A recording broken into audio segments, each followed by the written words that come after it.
Glória a Deus, paz seja convosco, irmãos. Louvado seja o nome de nosso Senhor e Salvador Jesus Cristo, por estarmos na casa dele. Eu vou ler um versículo, depois os irmãos já podem se sentar, né? Evangelho de João, capítulo 6, versículo 22. Os irmãos podem deixar a palavra aberta aí, né? A gente vai discorrendo no texto. João 6, 22.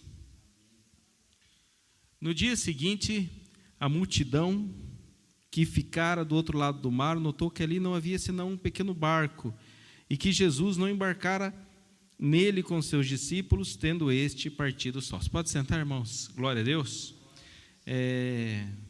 Antes de começar a meditar na palavra, o pastor estava falando, né, sobre o meu trabalho lá. E esses dias,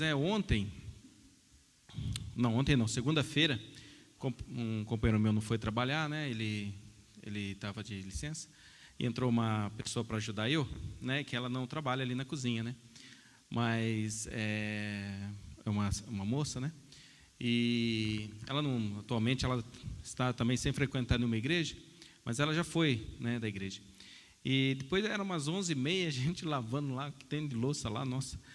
E daí eu comecei a falar, vamos cantar um louvor, vamos puxar um louvor. A gente ficou uma meia hora, eu, ela e o estagiário, que também já foi da igreja, ali de outra cidade, mas ele frequentou a igreja. Então a gente ficou louvando ali, e a gente nem viu mais as louças, né? Então, é maravilhoso estar na presença de Deus, em nome de Jesus, e é onde a gente puder realmente estar buscando a Deus, a gente vai estar, né? Às vezes a gente está concentrado no nosso trabalho, mas a gente pode estar ali adorando ao Senhor, né, irmãos? E hoje nós tivemos aqui, né, o trabalho aí da pastora Cleide, das crianças, né? Foi uma bênção, né? Glória ao Senhor, né?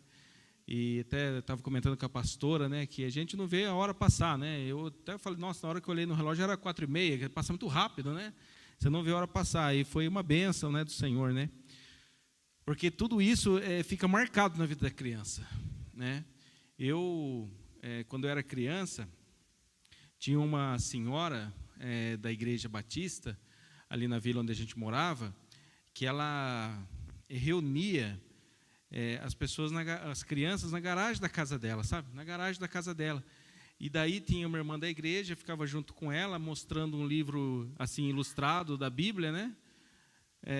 E até hoje eu lembro daquele dia que ela estava mostrando a história de Davi, né, no livro ilustrado. Até hoje eu lembro. Então, é uma coisa que fica... Então, tudo isso que as crianças aqui veem, fazem, elas estão crescendo, aquela semente fica enraizada, né, uma coisa maravilhosa. Então, o trabalho com as crianças é fundamental, né? Até um irmão falou para mim na porta, né, que Jesus falou, né, vinde a mim, né, os pequeninos, né, e eu até falei para ele, então, né, é prioridade, né? Criança é prioridade, né? Foi prioridade para Jesus, né? Então, esse trabalho mostra que para a nossa igreja, né, quadrangular também é prioridade. Então, Deus abençoe a pastora Cleide, um trabalho feito a Andressa, né, Marquinhos, todo mundo envolvido, né, os irmãos louvor, todo mundo que está aqui, né?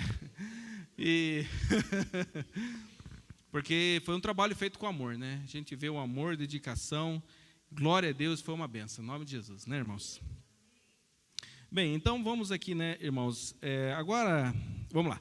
Então, no dia seguinte, a multidão que ficara do outro lado do mar notou que ali havia senão um pequeno barco, e que Jesus não embarcara nele com seus discípulos, tendo estes partido sós. Então, a multidão estava procurando Jesus.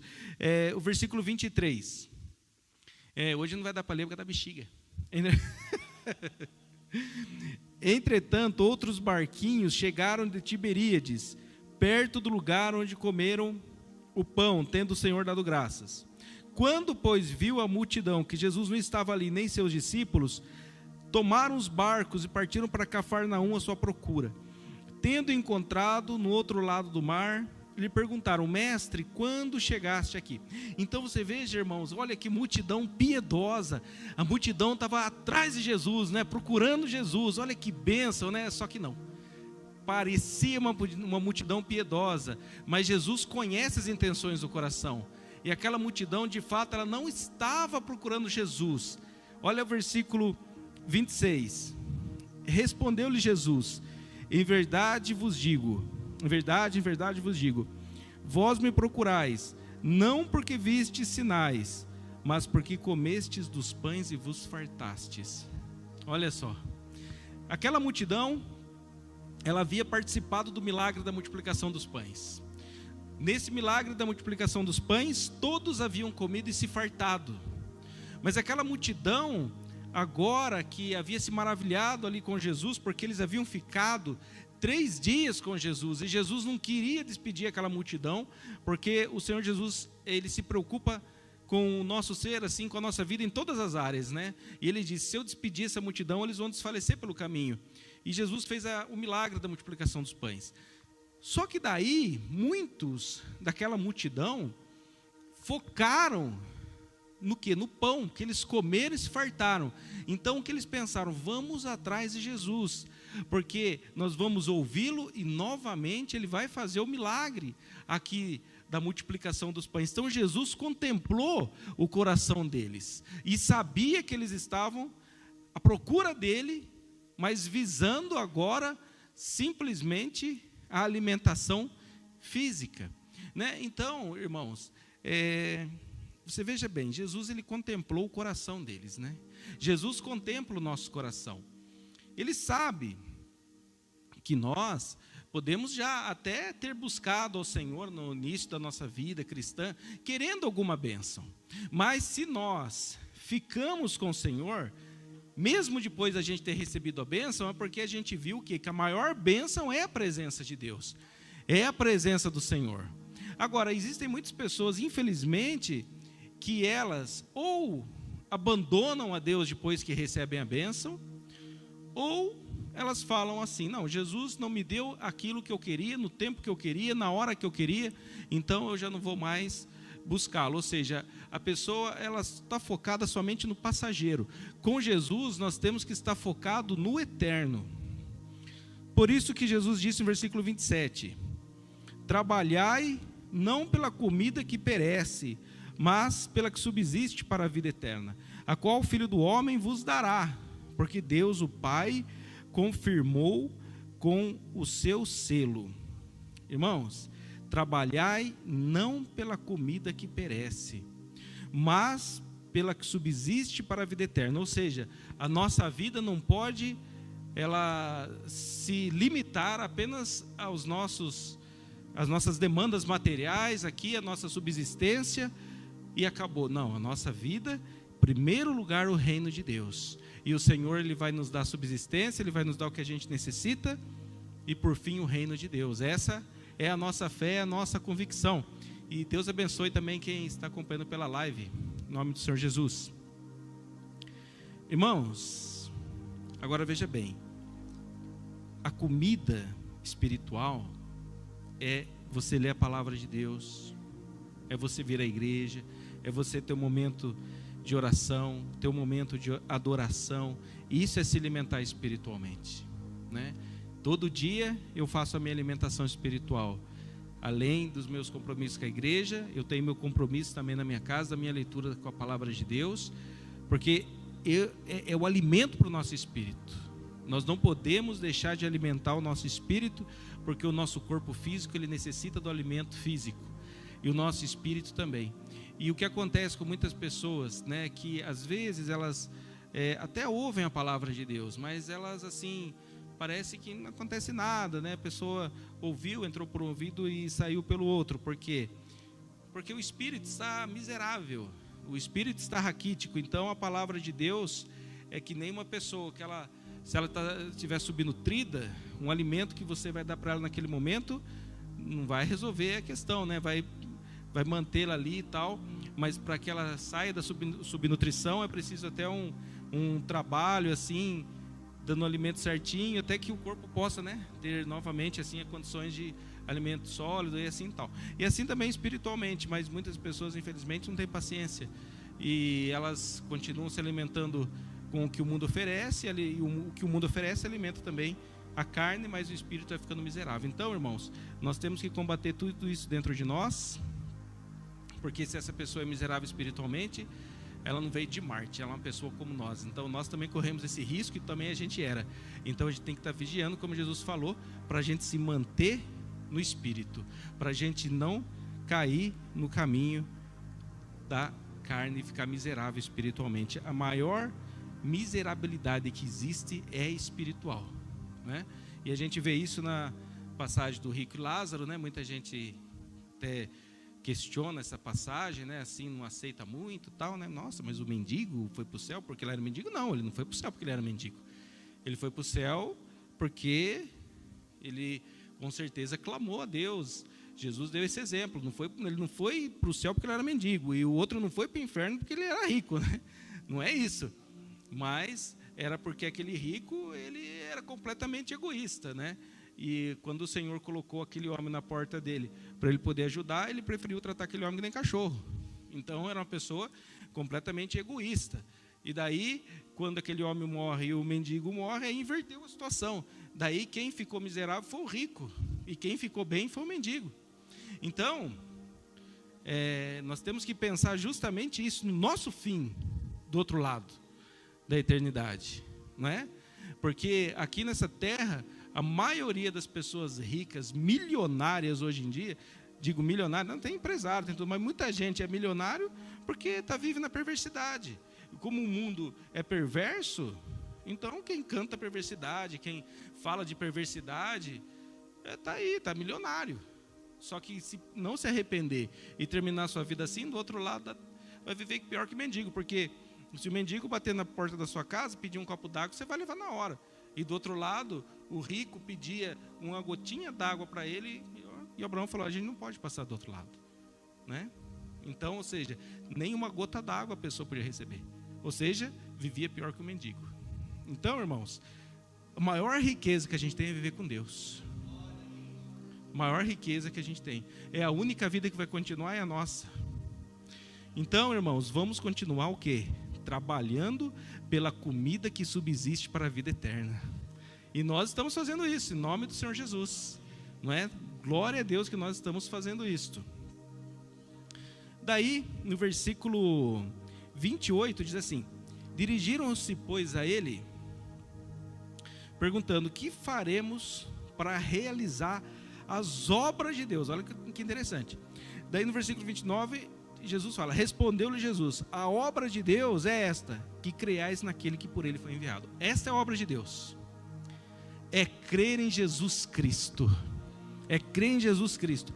Então, irmãos, nós que estamos aqui, não é pela misericórdia de Deus, porque não somos dignos, mas pelo precioso sangue do Senhor Jesus, o Senhor nos faz dignos, né, de estarmos aqui. A obra de Deus é crer em Jesus Cristo. Então, ou seja, tudo que a gente faz tem que ser sempre motivado pela fé em Jesus. Do contrário, não é obra de Deus. Obra de Deus sempre será nós estarmos fazendo porque cremos em Jesus Cristo, nosso Senhor e Salvador. Do contrário, não é obra de Deus. Não é. Pode ser atividade religiosa, pode ser qualquer coisa, mas a obra de Deus é aquele que está fazendo porque crê em Jesus Cristo, Salvador, o Senhor. Isto é a obra de Deus. Glória a Deus por isso. Então disseram eles. Agora, olha como Jesus conhecia aquela multidão. Porque quando Jesus começa a falar tudo isso, aquela multidão que parecia ser uma multidão piedosa, agora se mostra uma multidão hostil a Jesus até. Versículo 30. Então lhe disseram eles, que sinal fazes para que o vejamos e creemos em ti? Quais são os teus feitos? Olha só, eles tinham vivido a multiplicação dos pães. Agora que Jesus deu uma prensa neles, eles pareciam ser piedosos. Senhor, onde o Senhor estava? Olha agora, que sinal que o Senhor faz para que a gente crê em ti? O Senhor está falando que é para a gente crer em ti, que o Senhor faz? Ou seja, estão até já desfazendo do milagre que eles haviam vivido lá atrás, que está ali no começo do capítulo, que foi a multiplicação dos pães. E eles provocam Jesus dizendo, no versículo 31, nossos pais comeram um maná no deserto, como está escrito, deu-lhes a comer pão do céu. Em outras palavras, eles estavam dizendo assim, o Senhor está falando tudo isso, mas Moisés já tinha dado pão para a gente também, lá atrás, para os nossos pais, né? Olha, irmãos, como essa multidão não era aquela multidão piedosa, mas era uma multidão interesseira. E a multidão interesseira, o que acontece? Quando não recebe às vezes aquilo que quer, se volta contra o Senhor, se volta contra Deus, se volta contra a palavra de Deus, se tornam muitas vezes pessoas agressivas, pessoas murmuradoras. É como o irmão Jonas falou, pessoas ingratas, porque quem murmura é o que está sendo ingrato, e a gente não pode deixar que isso aconteça com a gente. Nós temos que vigiar. Se nós percebemos qualquer semente de murmuração dentro de nós, em nome de Jesus, Senhor, nos perdoe, porque se aquilo for alimentado, vai levar à tragédia, que é a rebelião. O povo de Israel, ele vivia murmurando no deserto, murmurou, o que aconteceu? Virou rebelião depois, resultado, morreram tudo no deserto, porque a murmuração vai levar à rebelião, e a rebelião vai levar à tragédia. O Senhor falou, não, para mim chega com vocês vão morrer tudo no deserto. Quer dizer que eles perderam a salvação? Não. Muitos ali se arrependeram, ficaram piedosos, mas morreram no deserto. Só a nova geração entrou. E da velha, quem creu, né? Josué e Caleb. Bem, daí quando eles falaram isso do Moisés, Jesus falou no versículo 32, replicou-lhes Jesus, em verdade vos digo, não foi Moisés quem vos deu o pão do céu. O verdadeiro pão do céu é meu Pai quem vos dá. Moisés, ele não fez milagre, tudo foi Deus, ele foi um agente de Deus, ao contrário de Jesus, que ele tinha autoridade para fazer, porque o pão de Deus é que desce do céu, é o que desce do céu, que dá vida ao mundo. Então lhe disseram, Senhor, dá-nos sempre desse pão. Declarou-lhes, pois, Jesus, eu sou o pão da vida, o que vem a mim jamais terá sede, o que crê em mim o que vem a mim jamais terá fome, e o que crê em mim jamais terá sede. Bem, daí a pessoa fala, não, eu vim em Jesus, mas eu estou com sede. Eu estou pregando e estou com sede. Mas é claro que Jesus está falando o quê? Existencial, não é? Fome existencial, sede existencial, ninguém mais vai ter. Em Jesus nós encontramos a paz para o nosso ser. Nós sabemos para onde a gente está, a gente sabe de onde a gente veio, a gente está caminhando com objetivo, com rumo. Então nós não temos sede assim como muitos têm, um vazio dentro de si. Nós não temos, porque esse vazio ele foi preenchido. Todos nós, né, temos um vazio dentro de nós. Ele é do tamanho de Deus, ele só pode ser preenchido com Deus. Muitas pessoas tentam preencher com outras coisas e ficam mais vazias ainda. Todo Deus que as pessoas elegem nessa terra, irmãos, ele tem tempo de validade, vai acabar. Todo Deus, com letra minúscula, que as pessoas colocam como Deus das suas vidas, eles têm tempo de validade. Tudo aqui é falso, é enganoso. O único Deus, com letra maiúscula, verdadeiro, é o nosso Senhor Jesus Cristo. Ele preenche realmente o nosso ser, ele preenche a nossa vida. Então nós caminhamos em paz, o apóstolo Paulo, ele diz que nós fomos libertos do temor da morte. Nós não temos medo da morte. Daí você pode falar assim, mas tem muita gente por aí que você pode perguntar para ele, que ele tem medo da morte. Ele não tem, ele vive como se não houvesse dia de amanhã. Está tomando todas, está bagunçando. Você vai perguntar para ele, tem medo da morte? Não, não estou nem aí e tal. Mas isso só significa uma coisa, imprudência. Por exemplo, você vai descer uma serra. Aqui é a Serra de Botucatu, por exemplo, né? Está ali os avisos, a placa, desça devagar e tal. Muito bem, você desce, seguindo ali as instruções, porque você está protegendo a sua vida. Uma pessoa pode falar, não tenho medo disso, aqui é 100 por hora. Tudo bem, pode descer. Ele pode conseguir fazer, dificilmente vai fazer a serra, mas provavelmente ele vai, numa curva, vai se perder e vai se arrebentar. Ou seja, irmãos, tem muitas pessoas que podem falar, não tenho medo de morrer, mas por quê? Porque são imprudentes. São imprudentes. Nós não temos medo porque nós recebemos Jesus, nós não temos medo porque nós somos prudentes em Cristo. É diferente. E nós não vivemos assim, como nós vivemos a cada dia, e sabemos, né, que não sabemos o dia de amanhã, né? Mas nós não tememos o dia de amanhã e partir o dia de amanhã, porque a gente sabe para onde a gente vai. Olha, ontem eu estava deslizando ali o YouTube, Daí apareceu um vídeo de uma banda assim, americana, assim, nem sei o nome lá, os caras lá. É banda de satanismo, né? E eu fiquei vendo, não botei para ouvir, porque meu ouvido não é coisa, né? Não é lixo para ficar vendo, não é coisa de lixo, né? Mas eu fiquei vendo aquilo assim, um minutinho assim, eu vi aquilo ali, em primeiro lugar, é medo para criança, né? Eles acham que vão botar medo em alguém, sei lá, igual medo de criancinha pode ficar com medo daquilo, né? Mas não, a gente tem Jesus, né? Eu fiquei vendo aquilo, né? Os caras com a cara tudo pintada, assim, umas caras que nem... Um outro lado aí filmou assim, acendendo vela vermelha. O que são? O que é isso? Eu pensei comigo assim, eles ouvem, eles enxergam, eles falam, eles andam, eles podem se alimentar. Tudo Deus deu para eles. E eles estão pegando tudo que Deus deu e estão que nem trouxa oferecendo para o diabo. Quando eles estiverem no inferno, caso não se arrependam, porque Deus é misericordioso para salvar se um deles se arrepender. Quando eles estiverem no inferno, porque essa é a realidade, é onde eles querem ir, se eles não se arrependerem, tudo isso que eles têm aqui, eles não terão. E daí, eles não vão se orgulhar de serem servos do diabo. Ninguém no inferno se orgulha da vida que teve aqui sem Deus. Então, irmãos, nós temos que glorificar o nome do Senhor, porque nós somos prudentes, nós somos sábios, nós sabemos para onde vamos, nós entregamos nossa vida está lavada pelo sangue de Jesus. Então que nós usemos os dons que Deus nos deu sobrenaturais e usemos os nossos dons naturais, não é? A fala, a audição, a visão, o poder se locomover, para adorar a Deus, porque muitos não podem ter a nossa locomoção, nem a nossa audição, nem a nossa visão e nem a nossa fala, e estão louvando a Deus.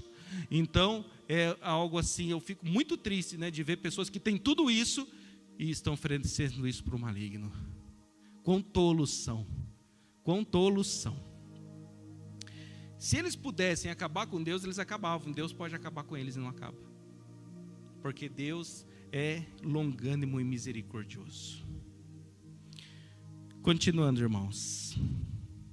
Porém, versículo 36. Porém, eu já vos disse que, embora me tenhais visto, não credes. Todo aquele que o Pai me dá, esse virá a mim. O que vem a mim, de modo nenhum lançarei fora. Irmãos, jamais o Senhor vai me lançar fora. Jamais o Senhor vai te lançar fora. Jamais, jamais. Se alguém sai dos caminhos de Deus, não foi porque Jesus lançou fora. Foi porque ela lançou Jesus fora da vida dela. Mas Jesus não lança ninguém fora, irmãos. Ninguém. Jesus é amor, nós somos preciosos para o Senhor. Somos preciosos, estamos na mão dEle e Ele não abre mão de nós. Isso deve fazer a gente viver de cabeça erguida, viver com firmeza, sabendo a nossa posição no mundo espiritual, que é uma posição com autoridade. Nós não temos que temer o mal, porque nós servimos quem manda. Nós servimos quem manda. Não é verdade, irmãos? Eu não posso falar o que eu pensei aqui, porque está sendo gravado, mas esses dias eu vi algo na internet, aconteceu um incidente aqui em Botucatu. Os irmãos, né, sabem, não vou dar detalhes porque está sendo gravado e tal, né? Mas daí eu até comentei em casa, falei, puxa, esse povo aí fica servindo esses espíritos rebelados, né? Eu sirvo quem manda. Eu sirvo quem manda. Aquele que se pôs, a Bíblia fala lá no Velho Testamento, que se pôs como chefe sobre todos, o Senhor Deus. Eu sirvo quem manda, eu sirvo quem venceu lá na cruz, o Senhor Jesus Cristo. É Ele que nós temos que servir, irmãos. É Ele que nós temos que servir. Vamos continuar servindo o Todo-Poderoso, em nome de Jesus. Ninguém nessa terra é tão rico como nós. Ninguém, irmãos. Ninguém. Pode ser o empresário que for nesse mundo. Ninguém. Sabe por quê? Porque nós temos vitórias que 1 bilhão, 1 trilhão de dólares não compra. Nós temos conquistas na nossa vida que dinheiro nenhum compra. Isso significa o quê? o verdadeiro rico somos nós, e ainda estamos caminhando para o reino de Deus. Quando morreu um dos empresários assim bem conhecidos nos Estados Unidos, Rockefeller, né, um empresário muito famoso, e daí uma pessoa perguntou para ele: ele levou alguma coisa? Não, absolutamente nada. E é isso mesmo, daqui ninguém vai levar nada. Então tudo aqui nós vamos estar usando, usufruindo e usando para a obra de Deus, não é? Assim que o apóstolo Paulo fala, exorta aos ricos do presente século, que sejam ricos em boas obras, prontos para dar e repartir, em nome do Senhor Jesus. Mas jamais fazendo do dinheiro seu Deus e agarrado àquilo. Porque é como eu estava assistindo um filme, que a pessoa já era velhinho, ele falava assim, quando o ser humano é bebê, ele fica com a mão assim. Mas eu sei que eu dizia, né, o Senhor no filme, que eu sei que daqui a alguns anos, pouco tempo, eu já vou partir, então minha mão está assim, porque nada aqui eu vou poder ficar. Então tudo que eu tenho, eu vou distribuindo, fazendo testamento para um, para outro, porque nada aqui vai ficar para a gente, não é? Então a riqueza que a gente vai levar é a nossa vida com Deus, e a riqueza que a gente vai deixar é a nossa vida com Deus. Igual eu tinha um tio meu, que ele vivia nas igrejas, né? Ele já faleceu, então esse foi o legado que ele deixou. E a gente, na minha casa, a gente sempre comenta, eu falei, puxa vida, mas ele estava sempre na igreja, sempre ajudando os outros. Tinha um fusquinha, vivia com fusquinha para lá para cá, tudo quanto era culto, e ajudando os irmãos da igreja. Esse foi o legado que ele deixou. Então ele deixou o legado de riqueza espiritual. Então, irmãos, sejamos ricos espiritualmente. Próprio pastor Ramiro, né, pastor, que eu comentei aqui, que ele deixou um legado de riqueza espiritual, e na família 2 filhos, como o pastor quer dizer, isso é riqueza que dinheiro nenhum pode comprar. Então, irmãos, continue sendo rico espiritualmente, irmãos, continue sendo rico. O resto Deus vai acrescentando, mas continue sendo rico espiritualmente, irmãos. Você não sabe porque a Bíblia fala que Abel, até depois de morto, ele falava, porque as obras dele, assim também somos nós. Até depois que a gente sair daqui dessa terra, se Jesus não voltar antes, pode ter certeza que a sua voz vai continuar sendo ecoada na sua família pelo legado de Deus que você deixou. Amém, irmãos? E daí, já estou terminando agora, irmãos, versículo 38, daí todo mundo fala amém. Versículo 38. Porque eu desci do céu não para fazer minha própria vontade, e sim a vontade daquele que me enviou. E a vontade que me enviou é esta, que nenhum eu perca de todos os que me deu. Pelo contrário, eu ressuscitarei no último dia. De fato, a vontade de meu Pai é que todo homem que vira o Filho e nele crer, tenha vida eterna. E eu o ressuscitarei no último dia. Por isso, irmãos, nós falamos de vida. Nós só falamos de vida. Por quê? Porque nós servimos um Deus vivo. Um Deus que ressuscitou. E por mais que a pessoa seja incrédula, ela tem que admitir uma coisa: é inexplicável aquilo que aconteceu.